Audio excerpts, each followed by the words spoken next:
Hi, I'm Adam Natali, Director of SVA Theater at the School of Visual Arts. If you've never heard of SVA, we're a preeminent art and design college in New York City. Check the video description for more info. Since 2014, SVA Theater has hosted After School Special, the college's annual alumni film and animation festival. The festival is normally a series of free screenings followed by Q&As with alumni who are successfully working in the film industry. Even though we're unable to host in-person screenings this year, we're thrilled to be able to present interviews with over 25 alumni who've worked on a wide variety of feature films, television shows, documentaries, animated films, and more. All of our festival interviews will premiere here on YouTube during the week of September 21st. We're calling this our work from home edition of After School Special, and our guests are zooming in from all over the world, from Singapore and Germany to Canada and California. Tonight's Q&A is what we're calling a SVA Premieres Where Are They Now? Allow me to briefly explain. Every year since 2016, the Friday night centerpiece of After School Special has been a best of collection of work of that year's graduates called SVA Premieres. It's a highly selective program with approximately 20 graduating students chosen each year. These students get to travel to Los Angeles to tour film and animation studios, meet with major players in the industry, and to screen their films at a stunning theater in the heart of Hollywood. Since we can't screen the SVA Premieres Best of program this year, we're instead checking in with graduates who participated in SVA Premieres since its inception, all of whom are already experiencing major success in their field. They've worked on major films and series, and we'll provide info and links to their work in the description below. I hope you enjoyed tonight's Q&A. A full schedule of the After School Special 2020 interviews can be found at svatheater.com, but all videos will remain on YouTube following their premieres. And if you're interested in viewing past After School Special interviews, you can visit the School of Visual Arts' YouTube channel. Thanks for tuning in, and fingers crossed, we hope to see you in person at SVA Theater in the near future. I'd like to welcome Fiona Liu, a 2017 graduate of SVA's BFA animation program, whose thesis film To Be Fiona was shown in year 2 of SVA Premieres. Since graduation, Fiona has worked at Augenblick Studios, which was founded by SVA alumnus Aaron Augenblick, and she is a background artist there. While at Augenblick Studios, she's worked on the Jellies for Adult Swim, Death Hacks for Snap Originals on Snapchat, and Losers on Netflix, which is actually executive produced by SVA alumnus Mickey Duzage. So Fiona's pretty much been surrounding herself with SVA alumni since graduation, which is really terrific to see. So I'm very excited to welcome Fiona. Hey, how are you? Hi, how are you? Nice to meet you. Good to see you. So, let's start by telling us a little bit about your experience while at SVA in the animation program. Mm-hmm. So I think I had a very interesting 4 years because I'm an international student. It's my first time being to the States, but I definitely met a lot of good friends, and I enjoyed the class of my professors, and I had a really fun thesis year as well. So yeah, your thesis film was really beautiful, To Be Fiona, and it went on to be selected at several festivals around the country. Can you tell us a little bit about that? Yeah, sure. So after our Dasi festival, I thought maybe I would give it a try to other film festival as well. So I just looked it up online. There are several online portals for you to submit your film. So I can do that for a year and got accepted. I got accepted by several film festivals. So that was a really fun experience as well because you got to travel to different places, different cities to show your film and talk to people. So that was really fun. That's great. And we showed your film as part of SVA Premieres in Hollywood. Can you talk about your experience traveling to Los Angeles with us? Yeah, sure. I think that was definitely my first time going to Los Angeles, the center of animation, film industry. And I remember our school set up a branch with industry professionals. so we can talk and socialize with them. I think that's really definitely really helpful. I got like several emails with the recruiters. That's great. Did it help you get any jobs after graduation? I know you pretty much went to Augenblick Yeah, pretty soon after graduation. Did Premiers help with that, or did they find your work another way? I think I somehow met the producer at Augenblick, and I just keep in touch with her and like keep updating my portfolio, and that's how I got my first job at Augenblick. And so you've been there for, I think, about 3 years now. Can you talk about your experience working there and the different shows you've worked on? Yeah, sure. Augenblick is definitely a really cool place to work. Their studio is in Dumbo, which is like beautiful. Like during lunchtime, we will go out to the bridge and enjoy the view and our food. And also the people there are they're really helpful because at first I draw pretty slow. It's kind of hard for me to catch up with the schedule. But the supervisor there, since they're all SVA alumni, they've been really nice to me and helped me improve a lot. And then after my first job there, I can like just trying to keep in touch with them as well and just kept me there. That's great. We actually have some photos of your work that I'd like to show, which Sure. it shows a few of the shows that you've worked on, and it shows some of your personal art as well. So let's cue that up. Mhm. This first thing, this is from your thesis film, To Be Fiona. Mhm. Yeah. So that's the poster on the left, and with all the laurels from the different festivals. Do you want to tell us a little bit about your thesis film?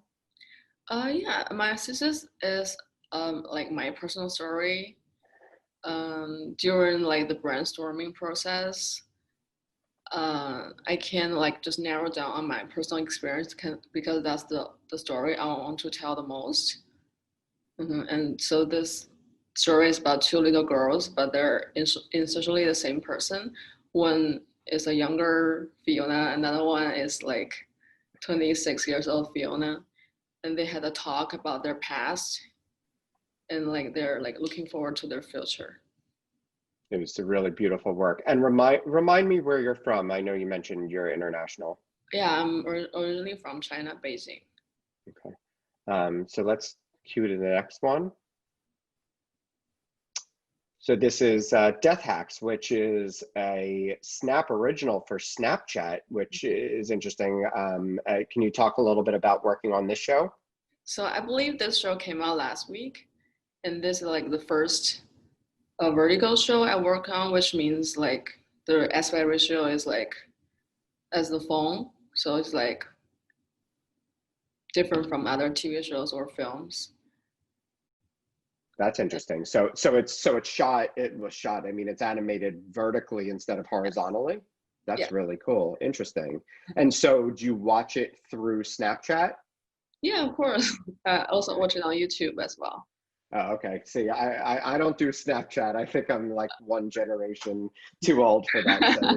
I have to be told. So that's really cool. So that just came out last week. So we'll have to take a look for that. I mean, Kristen Schaal and Thomas Middleditch. So it must be very funny. Have you seen some of the episodes already, like Yeah, in full? we have like screening every week just to see what I've done for the past week. So I pretty much watch all of them. It's really fun. How long are they? Are they like just a few minutes? I think there's only like 7 minutes Okay. per So episode. they're quick and digestible. Cool. So let's see what else you've been working on. Yeah. The jellies on Adult Swim. So have you been on that since the beginning? Uh, I think so. Okay. The whole production is like half a year Mhm. probably.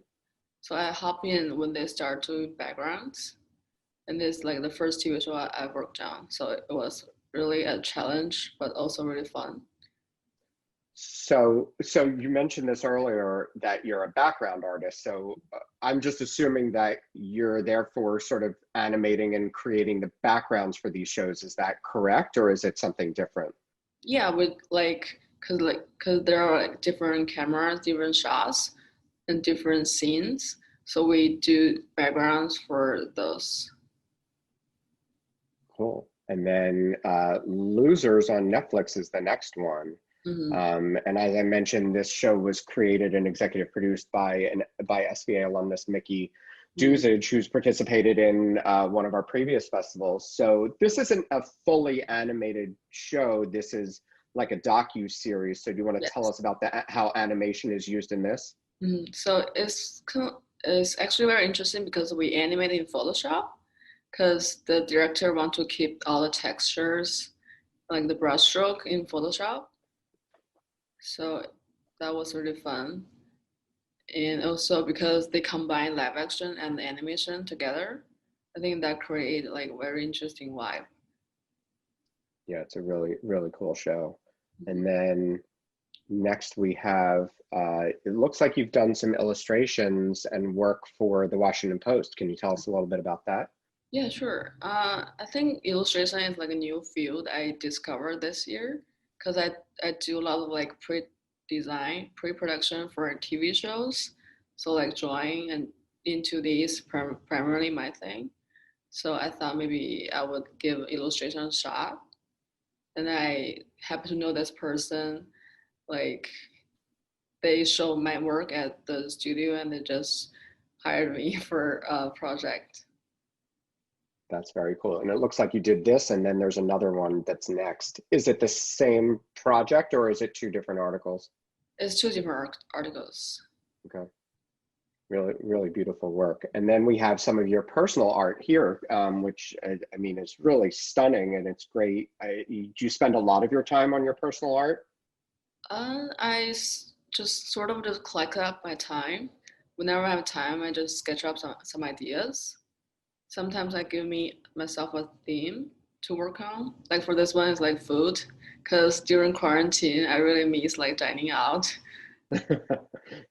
Don't we all? And I think we have a sushi picture that's next.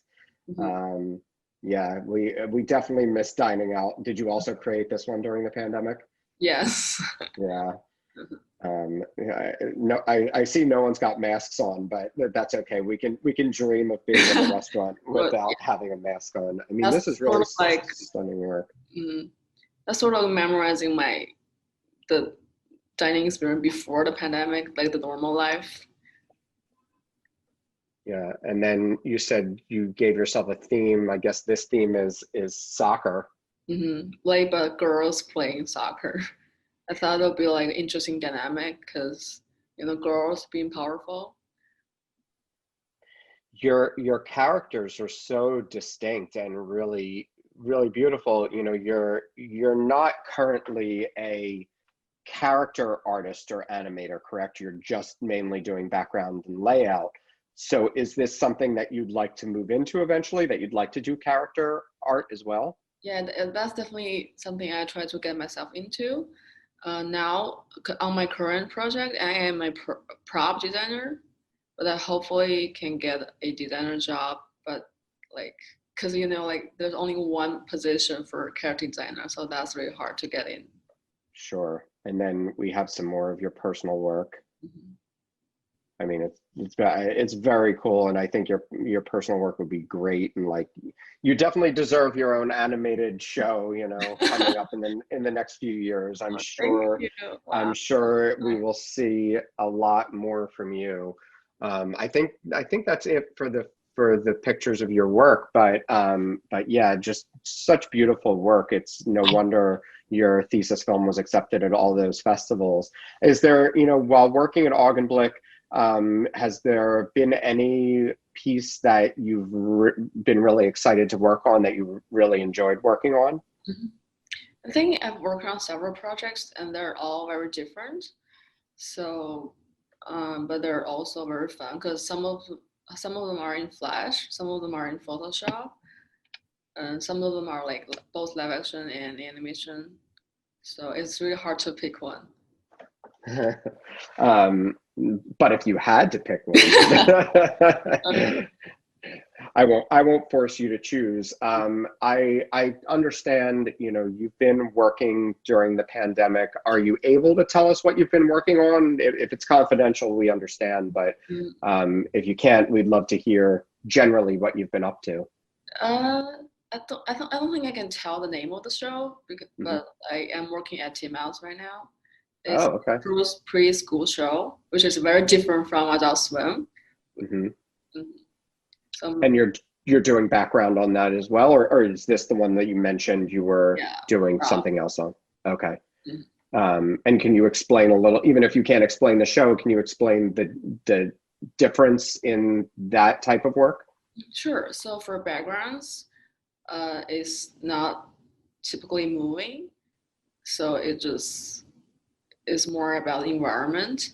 But for props, like sometimes they animate the prop, like for the like table, like a laptop or like a lamp.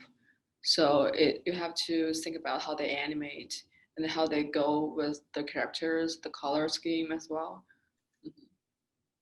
So have you left Augenblick and are now at Titmouse, or is it something where you're basically like bouncing around between different shows? I think those are just freelancing work. You don't have to stay at one place. Okay. It's more Um, like project driven stuff. and Titmouse, like Augenblick, also employs a lot of SVA alumni. Are you working with any other SVA alumni Yeah, on this I'm project? Soren right now. Who was that? Soren. Okay. Mhm.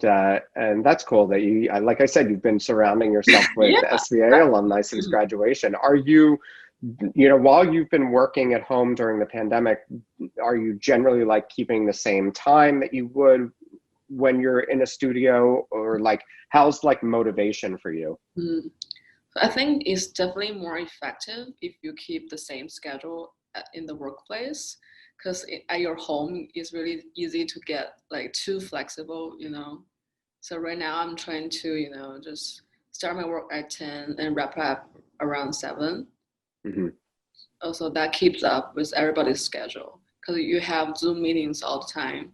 So it's better to just stay the same. And since the beyond the pandemic, there's also a lot of discussion about being a person of color in the industry, especially in like the film and animation industry. Can you talk about not only being a person of color but a woman in this industry as well? I'd love to hear about your experience with that. Mm-hmm. I think it's definitely devastating. A lot of things happened this year, but during my work experience, I feel like I've been treated with respect.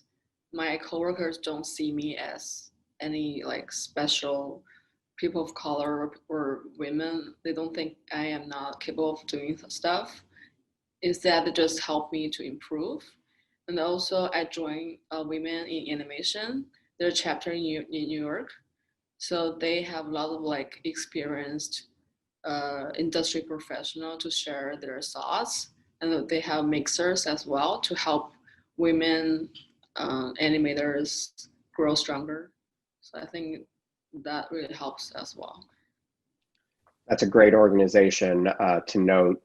Actually, the current chair of BFA animation at SVA, Shangchen Mo, is Mhm. very involved with women in animation, and we do quite a few events throughout the year at SVA Theater. So I'm glad you brought that up. And actually, anyone can be a member. You don't have to Right. necessarily be a woman. Yes. So it's great for networking, and everyone's really friendly. So that's actually a great piece of advice to have people join an organization like that. Can you offer any other advice to students or to people who are looking to become animators, just from what you've discovered in the past few years of being in the industry? Mm-hmm.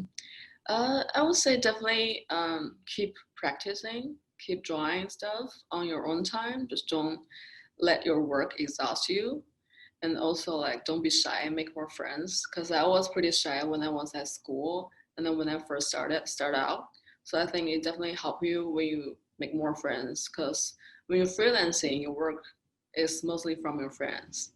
So That's great. Well, I agree wholeheartedly, and I'm thrilled to see that you've had tons of success since graduation, and I'm excited to see the Titmouse show. Even though we don't know what it is, we'll keep an eye out.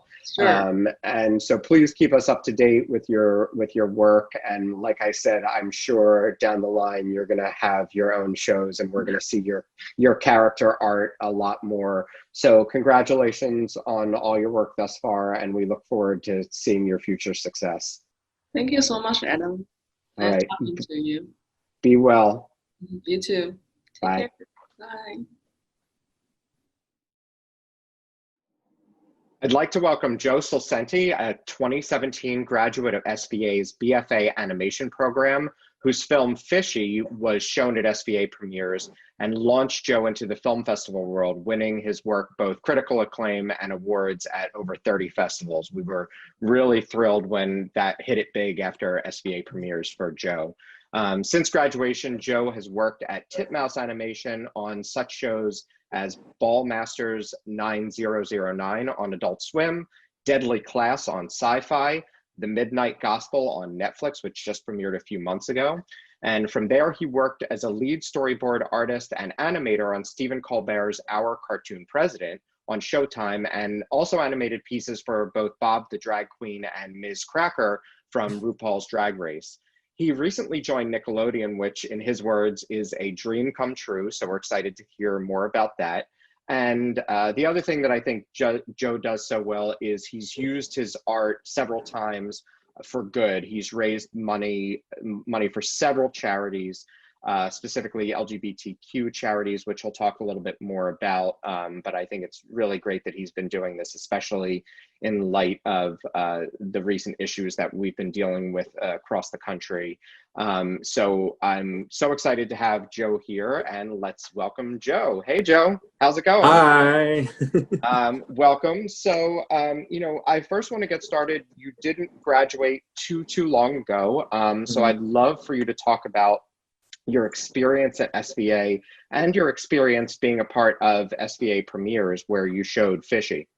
Mm-hmm. It feels like such a long time ago.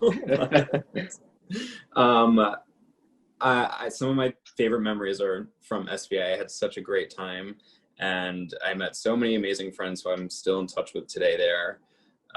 And a lot of where I'm at now, mostly all of where I'm at now, I have SVA to thank for it all, for most of it. Yeah. So, yeah.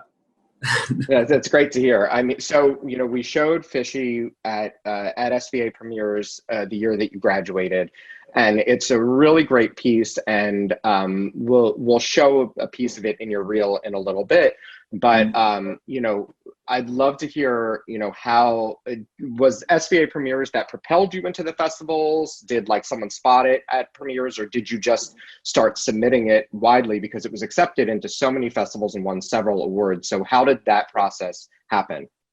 Well, after doing SVA premieres, a lot of people from SVA career development team, I believe, or just the premieres team, helped a bunch with getting the film recognized or just pushed out to a bunch of festivals, because in order to get into the festival circuit, it's a process. You have to apply to them. It costs money. And they helped out a lot with that. Once it was in premieres, I guess they realized that it was something that was worth putting the extra effort to sort of get noticed. And because of them, it's been in more than 30 film festivals, which has been incredible. It's been such an incredible experience to be able to share my story. Mm-hmm. Was that just in the United States, or was that all around the world? All around the world. That's great. Yeah, it was incredible. It was in Tel Aviv, Ireland, Amsterdam. I can't remember all of them, but fine. I wish I went to them. I wish I went to the international festivals, but because I was working, I kind of was like, I can't call out of work. They're not gonna like that. But I should have. I regret that. But well, and a lot of festivals, I think you have to pay your own way to get there. So it's understandable that you can't just go traveling all over the world. But it is special when people are recognizing your work all around the globe. And I think that's great. It's a really terrific film. It's available on your website, correct? It's available on my website. It just got released on Reverie, which is a queer streaming service. So it's part of that collection now, which I'm super honored about because there's some really great queer content. And so it's great to know that it's a part of that collection. That's great. And Reverie is REVRY.com, correct? Yes. REVRY. Yes. Yeah. So that's a newer streaming platform. So I'm glad you mentioned it and people know about it. And we'll make sure that your website is down below in this YouTube in the YouTube info section. But let's show a bit of your reel, and we're going to talk through it as it's playing. But you know, after graduation, you worked at Titmouse Animation for a while, and Titmouse was actually founded. It may not be like a name studio to a lot of people at home who don't know the animation industry, but Titmouse was founded by two alumni of SVA, Chris and Shannon Pernosky, and a lot of our alumni have worked there over the years. So showing your reel, I'll let you sort of talk through what we're seeing a bit, but this is Fishy right now. Yes, that was a clip from Fishy, the big reveal moment. This is some Midnight Gospel rough animation before it's cleaned up. So that's what we work on. And then after this gets sent over to the cleanup artists, and then it looks beautiful. But this is how typically animators work in animation. More fishy stuff. And the emotional moment. The reveal. Big reveal. Don't spoil. Spoiler alert. It's okay. You still don't know exactly what happened. Yeah, this is some Ball Masters animation, which was super fun because he was my favorite character because he's just a ball and it's so easy to animate. This was Sneeze Queen. This was Miss Cracker. More Ball Masters. Right here, Fishy. It kind of switches back and forth. And yeah, and then this one I did for a friend when I was living in New York. He wanted me to animate a piece of his choreography, which is fun. That's very cool. You know, it's great stuff. And so, you know, it's interesting. I'd love for you to talk about your experience at Titmouse a bit. You know, working there amongst other alumni and on several different shows on several different networks, and some of which is, you know, we saw a lot of your own art and animation in those in your reel, but I assume that shows that are created by someone or some other team, and especially when you're coming on to a team, talk to me about how you insert your own animation into that and your own characters. When you're working on a show, that isn't necessarily one that you created yourself. Right. Well, a big part of the job when you're working in animation is being able to draw in the style of the show that you're working on. So it's not putting your own style into the show, it's putting the show's style into the show and kind of hiding your style. Because I try to make it as easy as possible for everyone else to make the show made, which is to kind of reduce the amount of notes that need to be done and just get it in on time. So that's a really important thing. And when I went to Titmouse, they were my first real professional experiences, you know, coming out of school. And so that's what I learned there. And they were really, really great with helping me grow and kicking me off out of college because I sort of made it very known to them what I wanted to do. And because I did that, I think they sort of were able to point me in the right direction. And because of that, I've worked on a bunch of their shows. And from there, it's just branched off into bigger projects and different studios. And that's where I've gotten, you know, to where I am today. And I got that connection through SVA. So it kind of all just kicked off from there. I don't know if if that answers your question or if I No, just yeah, it absolutely answered everything. But you know, and just for the people at home, like right now, one of Titmouse's biggest shows is Big Mouth on Netflix. So you may not know the name of the studio, but you definitely have seen their work. Tons of shows on Adult Oh, yeah. Swim, tons of shows on like Disney XD, and Yeah. they just launched a whole big thing with Netflix. And then you know, you were working on Our Cartoon President, Stephen Colbert's animated show for Showtime. And you know, that's really interesting because that's different. It's like a current event show where things are changing minute by minute. If people don't know it at home, it's about Trump, clearly, and so it's a current event show. So how did the process differ? Does it move a lot faster than a normal show, or what's the difference between that and the others? So to answer your question, when we're dealing with topical issues like current events and, you know, politics that change, like especially today by the hour, we can create an entire episode of a show, and then suddenly, like this, everything's different. So the directors and us, the storyboard artists, we had to be very smart about how we put the files together so that they could be easily rearranged and easily changed, all the way down from like the panels of storyboards to the way that the characters are designed and manipulated so that they could just be easily switched out or changed. So like with shows like that, it's about working smartly, really understanding the programs that you're using, so that you can kind of wrap your head around how to change it. So yeah, with shows like that deal with topical issues, it was a really interesting way. And I learned so much from that show, and it was fun. It was a lot of fun, and it's hilarious. Yeah, it's really funny. And I mean, that show sort of was a spin-off of stuff that Colbert was doing on the Late Show. So it's really funny, and it's definitely topical. And so what's interesting to me is, you know, looking at your bio, you've worked on a lot of animated shows that are generally for adults. At least that's what I've seen, you know, but now you're moving over to Nickelodeon. So tell me, you know, do you prefer working on adult animated shows? Does it matter to you? And tell me about any kids shows that you're working on now or have been in the past. Yeah. So yeah, when I first started, I started at Titmouse, and a lot of their stuff is adult animation. And after that, it's sort of been that way for a while, which I love. I think adult animation is incredible, and it's really expanding, and people are realizing like what you can do with it. And it's like some amazing shows have been created through animation, adult animation.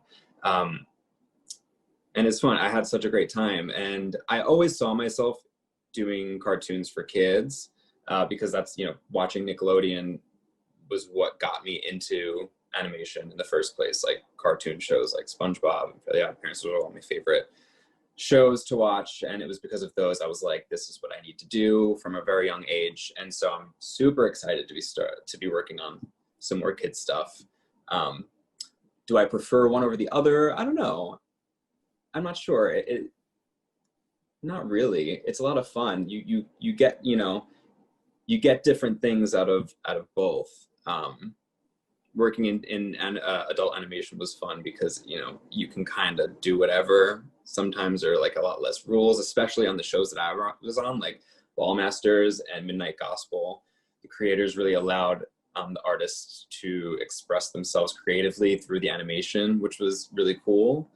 So I feel like I was really lucky to be on shows like that from the beginning. But now it is a lot different working for shows for kids, because you kind of have to keep that in mind, like what you put in.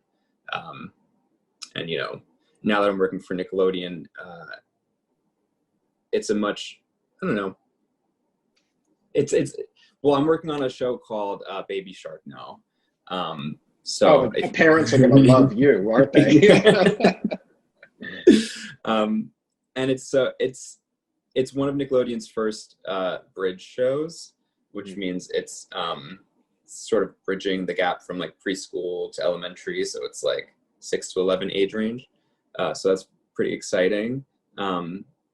but it's fun. It's cool to work on shows for kids. You know, it's what I wanted to do from the beginning, mostly. You landed at Nickelodeon in the middle of this pandemic, which congratulations to you. I mean, that's great. And I'm sure you count yourself very fortunate. Can you talk about how work has been during the pandemic for you, and maybe sort of show us your workspace and everything? Sure. So it's kind of crazy. I prefer working at a studio. I like structure to my day. I like getting out of bed, getting dressed, leaving my apartment, and working in a studio and being around people and like talking to people. That's what I prefer, but because of what's been going on, we obviously cannot do that. So it's been definitely an adjustment, but it's fine. I feel very fortunate to be able to be working in the first place. But it's really important to sort of for me to have a structure, to like know this is the hour that I start work. This is the hour that I go to lunch. This is the hour that I come back from lunch. And this is the hour that I end work, so that I'm not, just blazing through the night, working random hours of the day, because that happens so easily and you don't even understand, like, because when you're at storyboarding and animating is a job that really sucks you in, and you sometimes have to work extra hard to sort of take yourself out of it and, move your body around, stretch a little bit, and like take a sip of water. I would literally go 9 hours some days and I would be like, wow, I haven't drinking anything or eaten anything. So I got this giant water bottle that I keep right next to me. It's just like a gallon of water, so that I don't really have to try extra hard to get some hydration. But it's especially now working from home, it's really important to take care of yourself, because it's really easy to get sucked into the work. And it's important to, keep up with people online, you're chatting with people, video chatting, and then sort of collaborating. The work through video chat is like the way that everyone's been doing it now. So there's no more of just like getting up and walking over to your friend and be like, hey, how you doing this? Or like getting notes back from your director. It's all through video chat now, which isn't so much different. I think to be in animation right now is a great place to be, because it's one of the only forms of entertainment that can survive entirely from home. So if you're trying to get into animation, now is a great time to do it. But yeah, it's really important. I can show you around my little workstation. So let me see. Yeah, super simple. Got my little desk, a cute little shelf. That's me. Hi. And this is my room. This is where I work. And then I just work here, and then I roll into bed, and then that's my day. Well, at least you don't have far to go. And you mentioned, you're in Hollywood. So you're out on the West Coast, and when you can once again go into the office, I guess you're not too far from the studio and their offices. Yeah, not too far. I'm in Hollywood now, and Burbank is where Nickelodeon and like all the other studios are, and it's only like a 15-minute drive. I don't know. I haven't done it yet. I haven't done the commute, so I don't really know. It's been really hard working for Nickelodeon and not being able to go inside the studio. I'm just like, no. But and a lot of the animation studios, if you've never been to an animation studio, which I'm guessing a lot of viewers have not, they're a lot of fun. They have a lot of perks for their employees, and everything's decorated with all the artwork from the current and past shows. It's like a playground for like adults. It's incredible. So beyond having to do work, I know that you also do personal work in your off time. So I want to show some of your personal work. We have some photos that we can scroll through and you can talk about a bit more. Sure. And specifically, you know, a lot of your personal work has to do with you being a member of the LGBTQ community. So I'd love, you know, for you to talk about that and how, you know, how you use your art to promote those stories. Yeah. So it's always been important to me to share my story as a queer person, whether it's through my art or through whatever it is. This was my coming out story with my mom, which is like it's a funny story. It's a fun one, thankfully. But I think it's important. I think that's a good way. I mean, for me, it's a good way to express myself, and to sort of make it, you know, heard so that other people who feel this way can relate and feel comfortable with themselves if they're going through a similar situation. I mean, I think that's important for every artist, and that's, you know, why we're here for, you know, a lot of us. So I think that's important. And then the next few slides are very different. So tell us about this. Yeah, so this was just a story that I told. It was around Halloween time, so I kind of wanted to make like a creepy sort of comic about just driving home from a friend's house and sort of feeling like someone's following you. So I guess all of these things sort of stem from feelings or experiences that I've had, and that's what I like to do. That's where a lot of my art comes from, my own experiences. And I find that whenever I make stuff that comes directly from those things, that's when it's my best work. So that's sort of like, yeah. And I like to do like some animation, you know, mixed media sort of things. Creepy. That's great.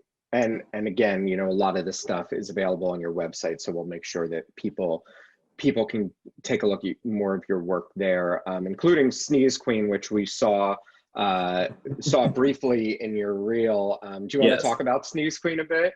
Yeah. So Sneeze Queen was a bit that I made for Titmouse's 5-second day. So Titmouse has this holiday where they take a day where everyone who works there just takes a day off from whatever project they're on, and they focus on a 5-second or longer piece of animation of whatever that they want. So it's great. You get paid to like make something for the whole day. And some people just make short little things, and some people do like, you know, films, and it's amazing. And then they put it all together, and everyone goes and watches it as a big screening, and it's so much fun. And it's something that's like very unique to Titmouse.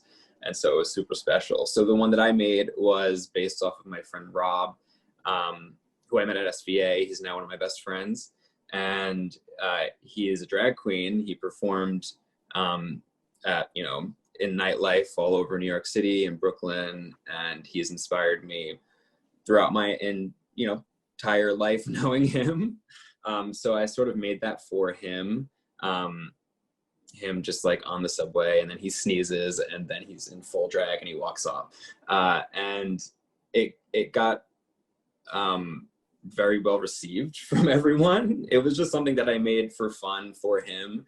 And then it kind of started spreading like all over the world, and in Brazil people were like reposting it. It was one of those things where like everyone would like start posting it on their story, and it was just everywhere, and I was like, what's going on? This is so crazy. And then Rob didn't someone actually like create a live action version of it? Yeah. So everyone thought it was this guy Mark Katamara, who I'm friends with now, and he is like this big, he's an incredible dancer. He's like danced for a few celebrities, and like, so he saw it and saw that a lot of people were like tagging him in it because they thought it was him. And then he recreated it live action with like this whole big production. And he tagged me in it when he posted it. I had no idea he was doing it. I remember I was like sitting in a cafe, and I saw the tag, and I was like, what's this? And I watched it, and I screamed. I was like, what is this? It was incredible. I was like, wow. And yeah, but it's really great. But stuff like that, like I love showing like queerness in art, you know, however I can. And that was a special one because it was for my friend. And he's kind of bitter at me because I didn't tag him in it, and he's like, well, I'm not getting the attention. Well, you had your first, I'm sure, of many viral moments that'll be in your career. But yeah, 5-second animation night, when they show it in New York, is actually held at SVA Theater, and they do it in LA as well. So if you can make it to it, it's once a year. It's generally around like February or March. But it's great. And yeah, like you said, there's 5-second films, and there's 5-minute films and 10-minute films. So it's really cool. So let's show the rest of your photos, because, you know, beyond creating sort of these like drag characters, the other LGBTQ, you know, drawings and characters you've created, some of these next slides that you're going to show, your sketches, you recently sold for charity purposes. Can you tell us a little bit about that, and we'll flip to the next slide. Yeah. So these were my figure drawings that I did when I was working in New York City. A thing that I did a lot to sort of stay on top of my drawing. I think figure drawing is super important if you're, you know, for any artist, but especially in animation, I think figure drawing is an essential. And when I was in New York, there was this bar where they had a figure drawing night every week, and they would go and they'd have these models come in, and it was very like queer. It's like a gay bar, and it was social. It was a drink and draw. And so I would go every week, and I would figure draw there, and I collected a bunch of these, or I made these figure drawings over the weeks. And just recent, so I just had a stack of them. And just recently I went back home to Jersey, and I found all of them, and I was like, wow, what can I do with all of these drawings that I have? And I was like, maybe I can help out with, you know, all the political issues that are happening now. I was like, maybe I can sort of use this to raise some money for a charity. So I posted them all on social media, and I was like, hey, I'm bidding for these drawings that I've done. If you want to put down any money for a drawing, you can start like a bidding process, and all of the money is going to the Marsha P. Johnson Institution. So that's what I've been working with for that, trying to like do my part to make some sort of difference with everything. And that charity specifically is to support and provide resources for, I believe, Black trans people, correct? Yeah.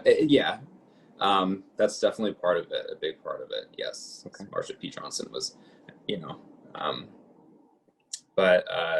yeah, so I've been raising money for that institution, and it's been great. It's been going really well, you know. And Fishy also had some sort of fundraising component in it as well, correct? Yeah. So I think that was about 2 years ago when I released it to the public, because for a while I couldn't release it to the public because it was going through the film circuit. So a lot of film festivals don't want it to be released to the public, otherwise they won't include it in the festival. So once I was sort of like feeling like the festival circuit was dying down, it wasn't showing up in festivals anymore, I was like, I'm going to release it to the public, and I wanted to sort of make it something special. So when I released it, I'm trying to remember what I did. I think I sold tickets to like view it, and I raised, I think, like $1,200 for the LGBT Center in New York City.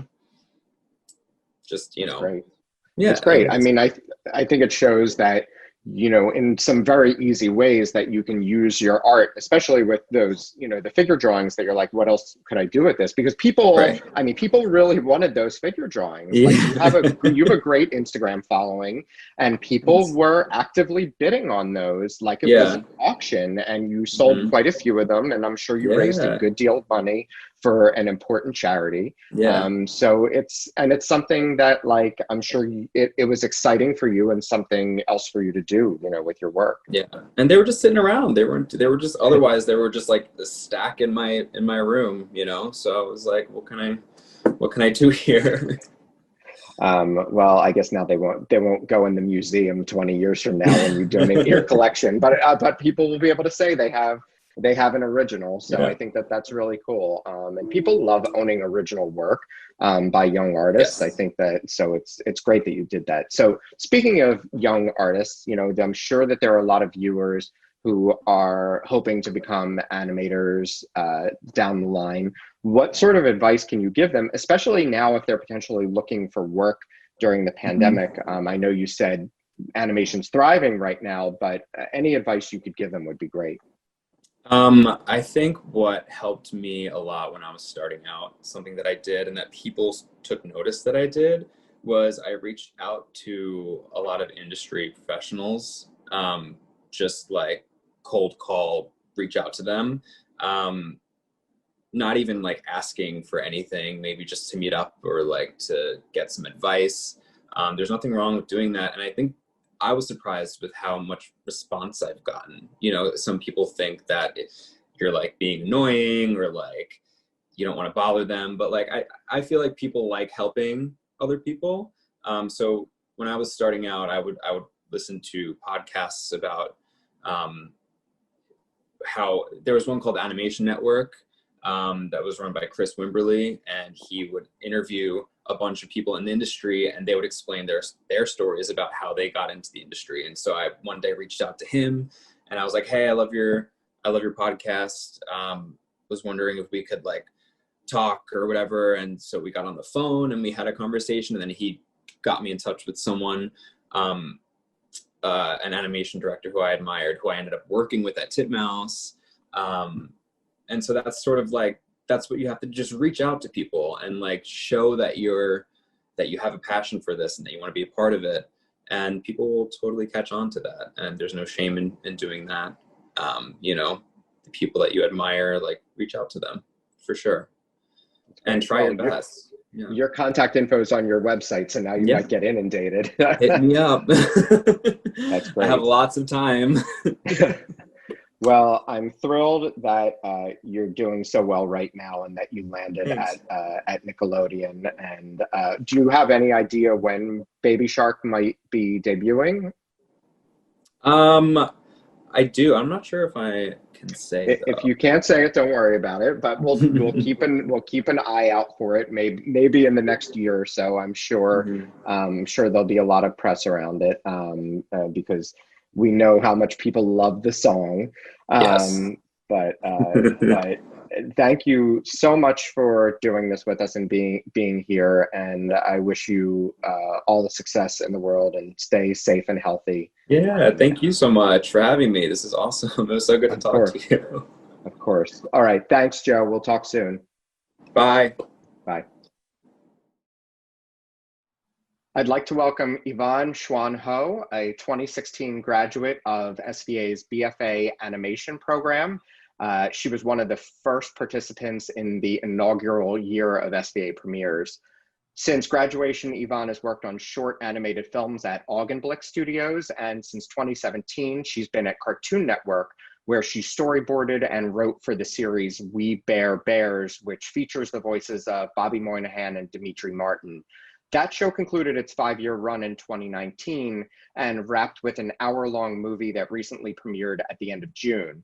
The film is available for rental or purchase on all the major video-on-demand platforms, and the full series itself, including the episodes Yvonne worked on, that's available for free on Cartoon Network's platform, so I encourage you to check that out. It's really adorable. Next up for Yvonne, she's working on the show's spinoff, We Baby Bears, so we're going to have her talk about that and her career thus far. So let's welcome Yvonne. Hey, Yvonne. How are you? Welcome. Thanks so much for being here.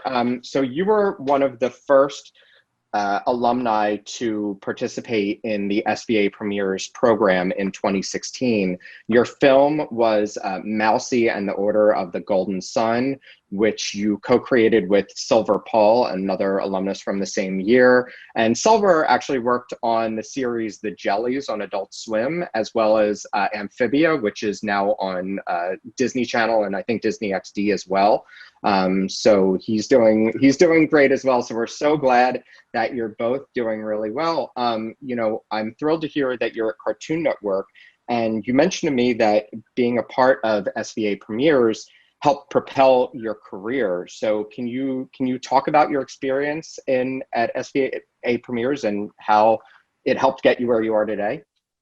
Yeah, I think we're the first generation to participate in the premiere program. And I remember prior to that, Silver and I finished our thesis. It was launched online, and then we got like some positive like feedback. And I think the recruiter at Cartoon Network at the time, her name was Megan. She actually wrote to Silver and I saying like, if we ever visit California, she would like to give us like a tour. And after that, we got the email from the premiere program, and yeah, we're able to like visit California with the school, which was great. And I think the school also prepared like some tours at like studios. Yeah, so I feel like the fact that we got to go into these studios that we dreamed of working at and actually meet the people working there, it feels like, you know, it's not like something far anymore. Like your dream is not something in like a distance. You actually could like feel it, what it's like working there and meeting those people. So I think that really helps. And I feel like SVA is on the East Coast, and most of the places we want to work at is on the West Coast. And the fact that you're not there like in person, sometimes like it's harder for people to decide to like hire you, because it's like, oh, they're all the way on the East Coast. Like if we get this person, like we'll have to make sure that they can move out here on time, or like we can't conduct like a face-to-face like in-person interview. Yeah, so the fact that we're able to go there and like meet people face-to-face, I think it leaves like a stronger impression of us like for them. So yeah, it definitely helps, and the event was really fun. That's great. Well, yeah, I mean, our first year was very different than it has been in subsequent years, but I'm so glad to hear that you were able to visit the studio you're now working at.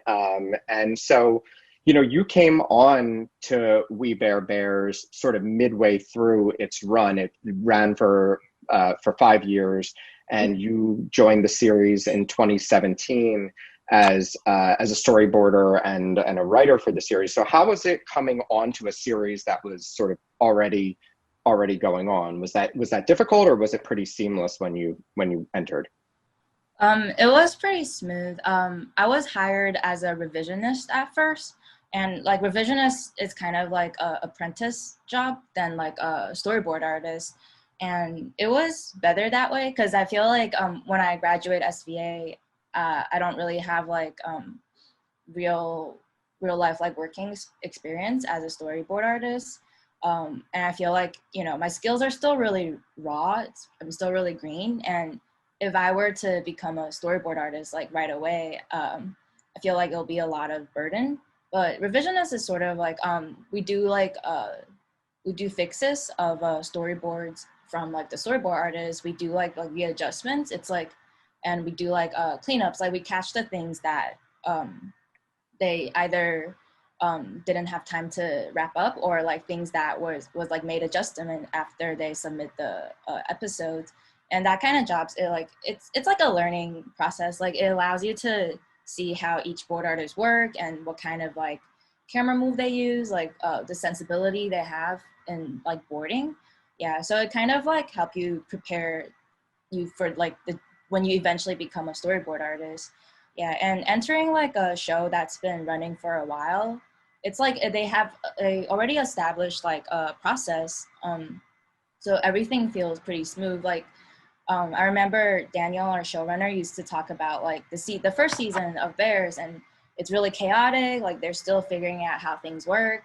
So a lot of times, like they will have like hiccups, like when they're making episodes. Like I mean, it's a lot of fun. Like, when he was talking about it, he didn't mean it as like a bad thing, but it was like very hectic, very chaotic. Sometimes like the episodes just like go over the time that they're supposed to like wrap up. Yeah, but it was a lot of fun because he got to work with the people he liked. They launched the show, and by the time I joined, like it's still a lot of fun, but it's like things are more like in control. Like episodes don't usually go over time like too crazy. Yeah, it always like things are mostly on schedule, and I think it's good for people who just started, because I just like got into this, big studio, and everything is kind of confusing for me. So since they're not like super like tired or busy with doing the episodes, Daniel actually had time to like sit down with me and do like some mentoring. Yeah, and the other artists have like more time to like, I guess, like talk to me and then like help me with things. Yeah. That's great. We have some of your storyboards from the series, so I want to put those on screen now, and you can talk us through them. We'll sort of run through some of those storyboards, and then you actually have some promotional art as well that you can show. So here are those. So here are some of your storyboards. Yeah, this I'll is from the movie. Yeah, so you were one of the writers and boarders on the movie as well, which that's really cool. How different was that than your work on the series itself? It gave us more time. I think, yeah, with movie we definitely have more time, and usually like on a regular episode, it's like divided into two parts. Two board artists work on one episode. Each one gets like around 5 minutes worth of content, and you basically just needs to be in charge of like your own section. But when it comes to a movie, like at first, like we're assigned like parts to work on it, but to work like, since it's a movie, like a lot of stuff gets adjusted as it goes. So sometimes like we'll get like sections that other board artists boarded, and we're supposed to like implement like fixes, or we do like put in like a new dialogue, or like we do changes. So I think toward the end, it's a little hard to tell like who worked on what part, because Sure. yeah, it's like the same part was like touched by like 3 or 4 different board artists. Yeah, but it was really fun. And usually with the regular episodes, we'll try to like limit the background counts, because you don't want to have like a crazy lot of backgrounds, or the art department will have to like do a lot of backgrounds. So they try to like be more conservative with the backgrounds. They would encourage you to reuse a certain background. But when it comes to movie, it's like I think we were given like a bigger budget, so we can do like some more dynamic angles, or more like cinematic shots and stuff like that. Yeah, and it's really fun. So this that we're seeing right now, this is some of the promotional art that you mentioned to me before our call, that you sometimes will put up on your social media accounts and stuff like that. Can you talk a little bit about that? Yeah, this is really fun. This is not like a mandatory thing. I think Daniel just asked us if we have time, like we could do like a little drawing about the episode that we did, and then just like put like the airtime, and then like put it on our social media to be like, hey guys, like this episode is coming out on Cartoon Network tonight, like come check it out. And then Daniel will like retweet it. We also have like a We Bear like a crew Tumblr, and we also like retweet like informations like that, or if you drew like art about the show, like they would like retweet it. Yeah, to promote the show, and also to promote the artist. Yeah, I think I also did some because it was around Chinese Lunar New Year, so it was like the year of the pig. So I did like the bears interact with like pigs. My mom loved it. So That's really cute. So you're from Taiwan, so and we can go back to seeing you. But these are really terrific storyboards and promotional arts, really beautiful. So you're from Taiwan originally, and you came to the States as a student at SVA. So School of Visual Arts has, I believe it's about 50% of our student body is international. So can you talk about your experience as an international student at SVA? yeah, it was nice. I remember we have the the ISO that is basically kind of in charge of us, or sometimes like when we have like problems or anything that needs to be answered, we go to them. And for the most part, my experience with them was really positive, especially when I first graduate. Yeah, I remember we had to we have like and for internationals, like when you graduate from your school, you're given a year called OPT, and basically you can do any kind of work in the States that's related to your major. Yeah. And after that, I think for animation, like there's like a few majors that qualify for this.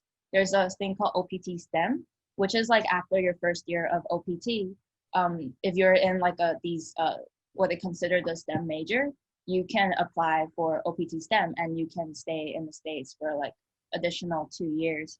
Yeah, but it has like a harder qualification than the regular OPT. Yeah, one of the things it requires is to be a full-time employee by like a specific studio. Yeah, and Cartoon Network helped me obtain my OPT STEM. And I remember the person who I was talking to in SVA.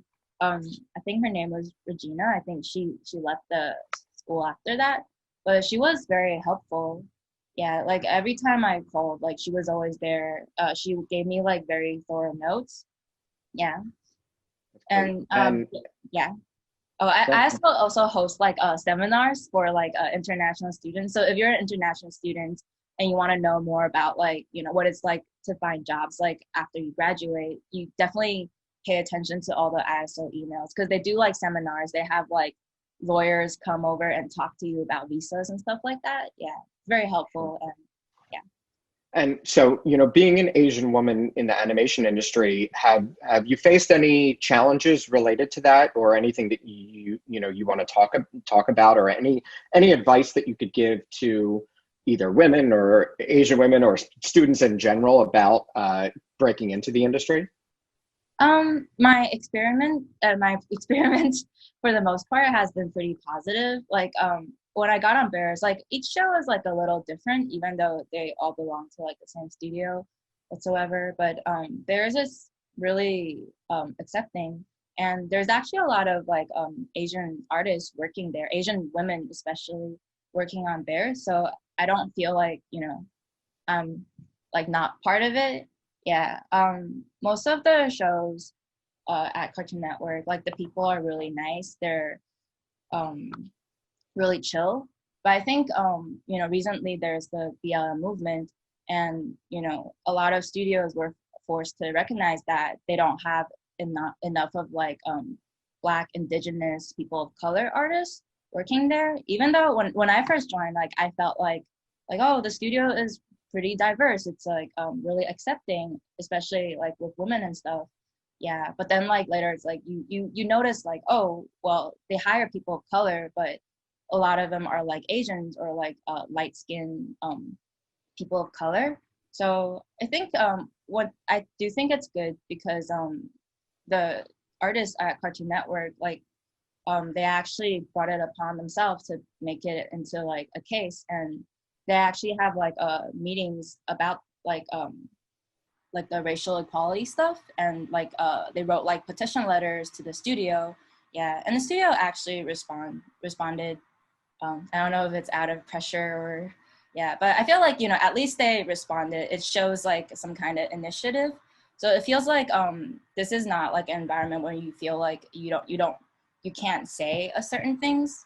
Like when it comes to dealing with like inequality and things like that, you know, I do feel like I don't feel uncomfortable bringing it up and talking about it at my workplace.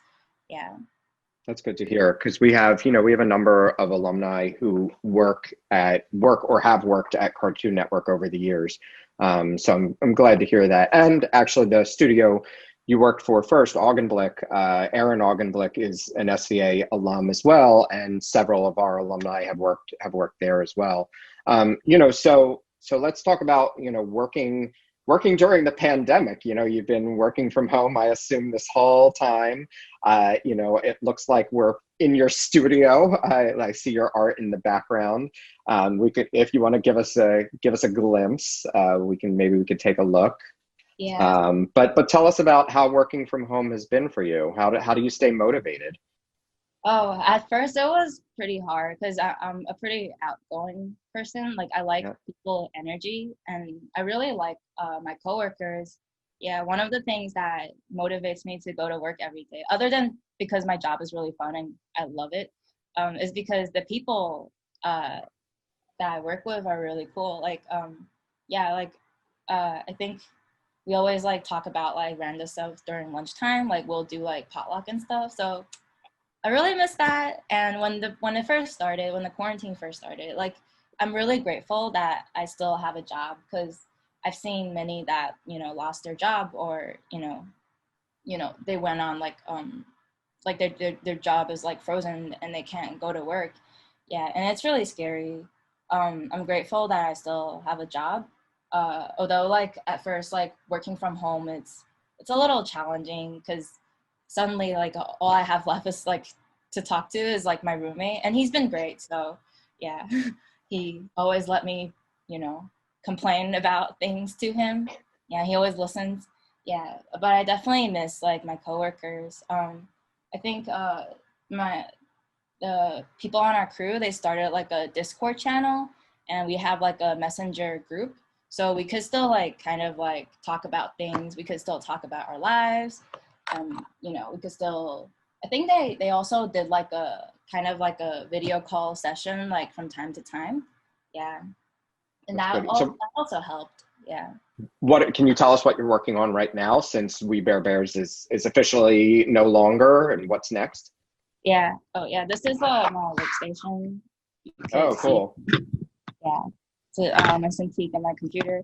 Yeah, so I think We Bare Bear ended, and when they were announcing the movie, they also announced like a spin-off on We Bare Bears called We Baby Bears. It's focused on the babies when the bears were babies, and how they go on like a bunch of like crazy adventures.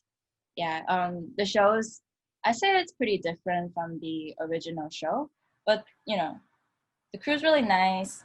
My boss is really nice, so I don't really have much to complain about. That's Yeah. great. And do you know when the show will be premiering? Hopefully next year. I don't know if pandemic like messed up that schedule, so it might Sure. came out like a little later. Yeah, but I hopefully it comes out next year. Yeah.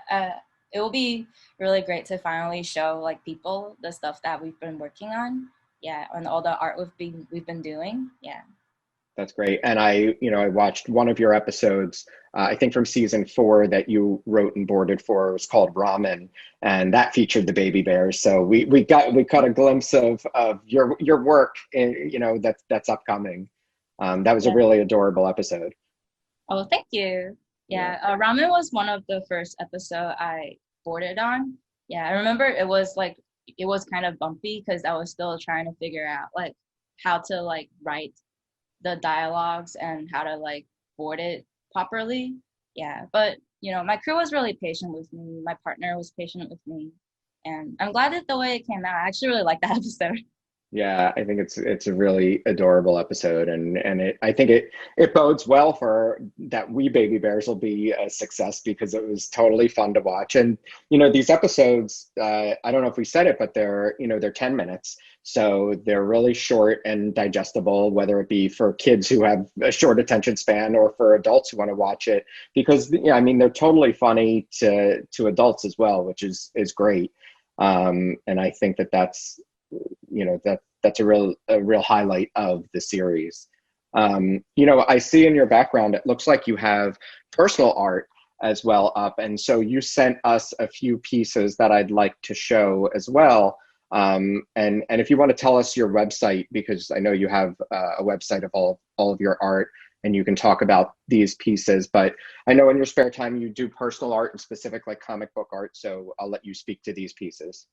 Oh yeah. I think uh initially I got the job on We Bare Bears because, not actually because my portfolio, because there was like almost nothing on it, but because of comics. I really like doing like little like comics on the side. A lot of them is like about like my day-to-day life. Yeah, and Daniel, our showrunner, actually loves comics. Yeah, and he enjoyed my comics enough that he hired me onto the show. Yeah, and I think it also happened to like a couple board artists on our show. Like they didn't start out like in animation, but they do like comics online, and yeah, Daniel like found them like that. Yeah, and after like I worked on the show, I still like to keep my personal art on the side. Yeah, I think this is really important to do like your personal art on the side, because when I first started working, I felt like, oh, I'm finally at the studio I love and on a show that I really like, and I would like, give my all to the show. But in the end of the day, like, the show, it's like, it's a job. Like, it's not really yours, even though you participated and you can see like the stuff you leave in it. But at the end of the day, it's like, oh, you're working on someone else's show, and you give your energy to it, but sometimes it can feel kind of like hollow, I guess, that you put like all your effort into this one thing and you don't really have much left for yourself. So like doing like little art on the side like that, it helps you feel like you still have something that's your own. Yeah, and I think that's really important, because when I first started working, and I think a lot of students who first started working are like that too. Like you basically, you toss yourself, it's like you're being a student again, you're tossing yourself into like this project, and you like, you work so hard for it, but then you realize that, at the end of the day, you don't really have something to call your own. Yeah, and I don't think it has necessary to be, you draw your own art or whatever, but, have like a hobby on the side is really important. Like, once you have like a stable job, it's also equally important to have like a stable life, if that makes any sense. It makes total sense, and I think that that's a great thought to end on. Especially as we're still in the middle of a pandemic, and some people are working and some people are not. But to focus on your personal art, I think, is really important, and a great piece of advice to both students and folks in general who are interested either in being in the industry or just being artistic on the side. So I want to thank you so much, Yvonne, for being here with us. I think you made some terrific points, and I'm thrilled that you're on this series, and I'm thrilled to hear about We Baby Bears. So please be sure to check out We Bears on Cartoon Network, and the movie, which is available on demand. And then keep an eye out, hopefully next year, for We Baby Bears. And we're so thrilled that you could be here, Yvonne, and we're so happy that you're actively working on this terrific show. So thank you again, and we hope to see you again soon. Thank you for having me. Yeah, of course. Really fun. I'd like to welcome Sonia von Marensdorf, a 2018 graduate of SVA's BFA animation program, whose thesis film Crow was shown in year 3 of SVA premieres. She was also a student moderator for a past after-school special panel with Titmouse Animation, and she did a great job with that. You can find that on YouTube if you look up SVA After-School Special Titmouse. So following graduation, Sonia worked for Augenblick Studios, which is run by SVA alumnus Aaron Augenblick. There, she worked on the Jellies for Adult Swim and on the web series A-OK. Sonia is now a storyboard artist at Cartoon Network, where she's been working on The Fungies, which premiered just about a week and a half ago on HBO Max. So we're excited to hear about that. So let's welcome Sonia. Hey, Sonia, how are you? Hi, Adam. I'm pretty good. Thanks. And you're calling in from Los Angeles, so thanks for doing this. And I've been privy to your career since graduation, and I'm so thrilled that you're at Cartoon Network now. But I'd like to start by having you tell us a little bit about your experience while at SVA. It was great. I love the animation department, specifically the people who run it. Shout out to Mark and Gabby and Sam and now Nick. They really made my time there for sure, as well as like dope faculty and everything too. So when you went into that program, did you always have a love for animation, or was it something new that you wanted to explore? I was really lost. I had attended a different school for a year, and I was doing like a liberal arts program, and I felt totally empty, not like doing any art really, except for one printmaking class, which was the only time I felt like okay. And I thought, okay, maybe I should go to art school instead. SVA was already in New York when I was going to school in New York, so and like I knew I was interested in filmmaking, but I didn't want to do film because I hated being on set. So animation felt like the most logical combination of my interests, and I knew SVA had a good program, so I applied in. That's great. So we showed your film Crow in the third year of SVA premieres in Hollywood. So I'd actually like to show people just some stills from that, because it's a really beautiful piece, and you can tell us a little bit about the plot of the piece. So Crow was just about a bird man who is kind of like pilfering this giant anthill in the desert for like riches. And the reason for that is kind of mysterious and vague, and he is a little bit empty on the inside, which I feel like the ending of the film spoils a bit. But I think it's open to interpretation. I just wanted to make something really colorful and like design heavy, and also that involved a bird, because I love birds. Yeah, I drew him like the main character, and then sort of went from there on the story. I was also really influenced by Felix Colgrave at the time, who's like an Australian animator who makes amazing, like really epic large scale things. So yeah. Interesting. It's a really beautiful piece, and it got a lot of attention at SVA premieres. Can you talk about your premieres experience and the screening and how that went for you? Sure. It was a really great experience. It was also terrifying for me, just because of who I am as a person. It was like a whirlwind of all these really great tours that you sent us on. But the night itself was really, really lovely. I felt very relaxed because I was surrounded by SVA people, SVA alum. And yeah, the screening was really great. And then afterwards, like y'all always do, the people you had invited from the industry were milling around, and I got to talk to some people, which led to the job that I have now. So that's interesting. You, after graduation, you went to work at Augenblick Studios, but can you talk about a little bit about your work there, but then how you transitioned to Cartoon Network and how premieres helped get you that job? Sure. I had been offered a spot at Augenblick, I think right as I was graduating. So after some time off after school, I started work there. I was there for a couple of months, and then suddenly towards the end of the summer, I got contacted by one of the contacts I had made at SVA premieres saying, hey, I've got a test for you. And so I took it, and I expected that to go absolutely nowhere because I had taken a test before and it went nowhere. And I also thought I was testing for like a revisionist spot at most, but then I heard back a week later, which is also unheard of. And yeah, I had gotten the job on the Fungies. So that's amazing. Can you talk about, you're the first person to mention the tests. Can you tell us a little bit more about what those involve? Are you animating? Are you drawing? What does it involve? So the test that I was given, the contact I made was Stephen Neary, who's the creator of the Fungies, and he's a very nice man.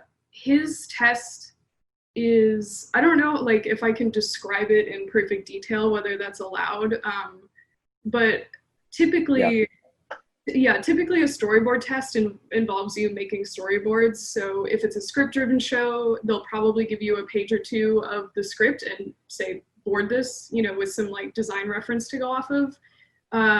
This was my only board-driven show experience. So what I got for the board portion was a paragraph like describing events in a vague like prose way, which left it up to me to figure out the particulars of how we get from like A to B to C, and also allowing me to like throw together some dialogue and stuff. But yeah, the test also had like a character drawing portion and like a sort of fill in the blank dialogue portion. It was like the most fun, manageable workload, enjoyable, good test I've ever taken. But I might be biased because it resulted in a job for me. So that's great. And for those who may not know about storyboarding in general, if people have ever seen storyboards for non-animated films, it's like the different shots of the film that they do in pre-production, and then they sort of follow that outline for when they go into production. So I imagine it's pretty much the same thing in animation. Yeah, I would say, at least from what I've seen of live action boards, animation boards have to be a lot more detailed and fleshed out. I think that goes without saying, because we don't have actors who improvise. We have characters that we kind of control and puppet. So yeah, it's storyboarding, is about shot composition and like flow of the story, but it's also like a lot of character acting. And yeah, like for me, what I've had to learn the most is like, you can get a character from here to here, but what's like a more fun way to do it, and that's what takes a lot of creative energy, but is also really rewarding about it.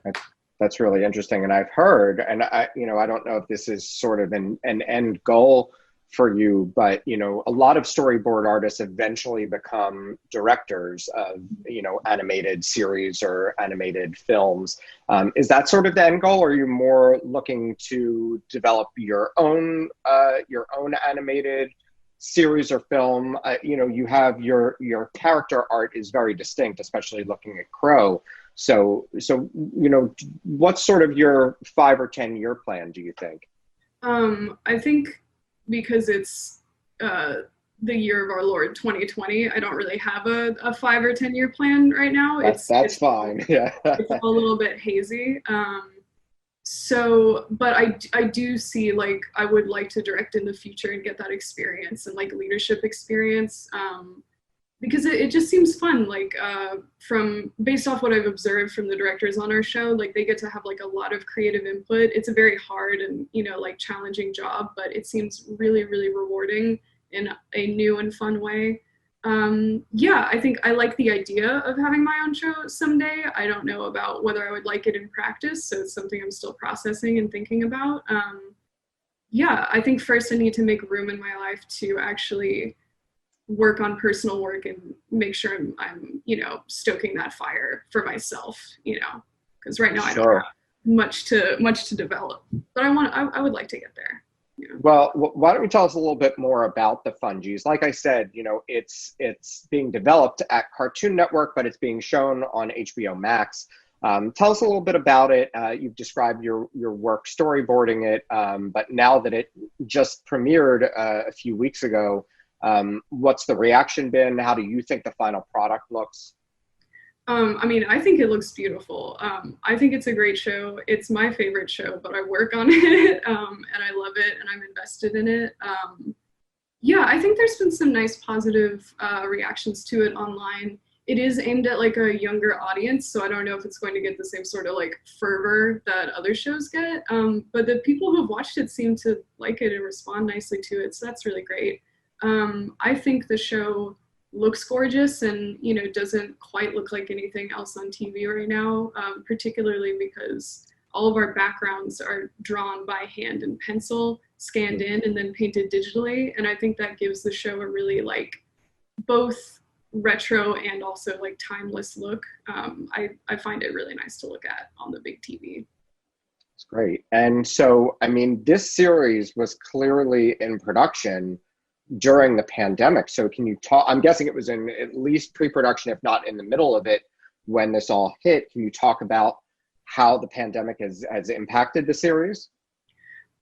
So yeah, we were working in the studio up until late March. I couldn't give you the exact date, but it sort of was a like crew decision before it was a studio decision to maybe not come in to work, for safety, because I remember not going into work the Monday after the sort of mayoral stay-at-home order went into effect. So I just sort of rushed to get myself set up with the program that I needed, but luckily I already had a small Cintiq, so I was going from working in the studio on the nice like 22-inch to working on a 13-inch again, like in school. But that was, yeah, like a really not a bad transition. It's a good little machine. So yeah, honestly, yeah, it's just the office environment that I miss more than anything. Sure. how are you communicating with your other coworkers? Are you using like Slack, or using chats or anything like that? Yeah, so we have an office Slack, but it's used more for things that have nothing to do with work.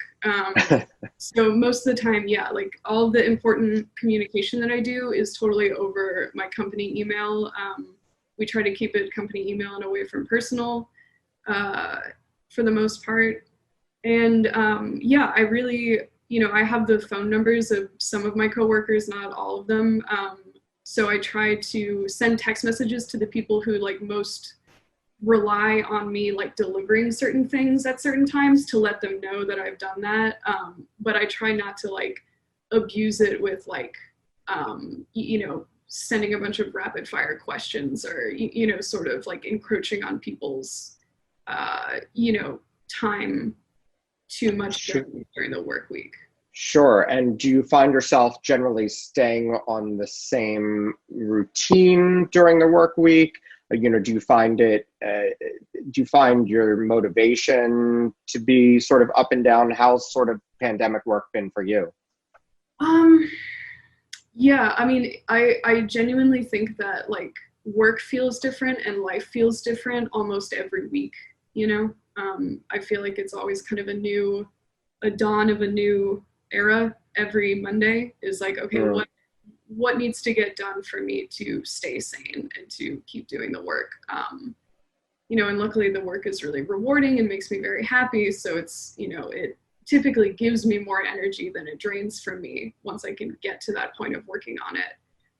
I would say if it's a good week for me, I will be on like a good sleep schedule where I'm going to sleep, before midnight and like rising at, 8 or 9 in the morning.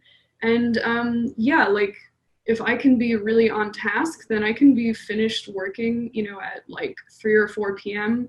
If it's a heavier workload, or if it's, if I'm meandering a little bit, like I took too long of a lunch break because I got distracted watching TV, or what, or maybe I had like a video call conversation that went long, then, then I might be working a little bit later in the day. But, living in LA, a nice thing that I don't have to do anymore is commute back and forth to the office and drive anywhere. So, if I finish up a little bit later, I don't have far to go, and that's nice. So, can you talk a little bit about like video calls, and I'm assuming there's a lot of them, and how things are handled with your work over the calls? Yeah, so meetings are conducted like over video chat, like we're doing right now. We usually use like the Google Meet because it's easy. And yeah, I get together usually with like show creator, director, our writers, for our, like handouts, and also for pitches and stuff like that. So that's the only instance in which I'm talking to somebody face to face, because luckily, my work, I sort of take it to the side, work on it, and then bring what I have to show sort of like when the deadline hits. But when there's like collaborative moments like that, we get together on a video call like this. And sometimes, particularly in the early stages of a project, I will video call with my board partner. We'll talk together, and then, yeah, go work on our pieces separately. I'm sure you miss being at the studio though in Burbank. I mean, it's a really fun building, and there's not only is there art everywhere, but there's a lot of perks for the people who are working there. So even though you don't miss the commute, I assume you miss the studio a bit.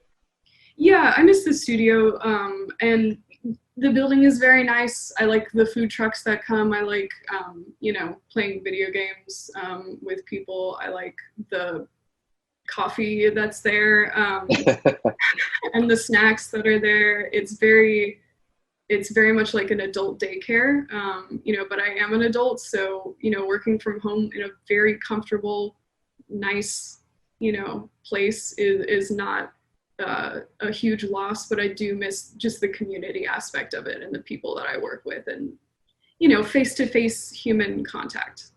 Sure. And speaking about the community a little bit, I'd love to hear a little bit about your experience as a woman in the industry. As an animator and working at a place like Cartoon Network, are there a lot of women there as well? And just tell me about your experience in general. All right.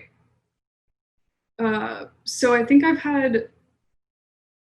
I've been really lucky to work with a lot of women in leadership positions on the show that I've been on. Our director, our board supervisor, and half of our board team currently are women, and that makes me really happy and proud. There's plenty of other opportunities for greater diversity on this show, but the studio as a whole, and those are conversations we're having right now that should have started a long time ago, but I'm glad we're having them. I value above many things in my life the women that I've met from working at this company and working on this project, because I am lucky enough to call them friends, and I have learned quite a bit from them, and have also, I feel a mutual respect and appreciation for what it feels like to be a woman in animation, from people who might be a little bit older than me, a little bit younger than me, and it feels really, really powerful to have that community. So yeah, hire more women. It's nicer for the women that are there. Yeah, I think that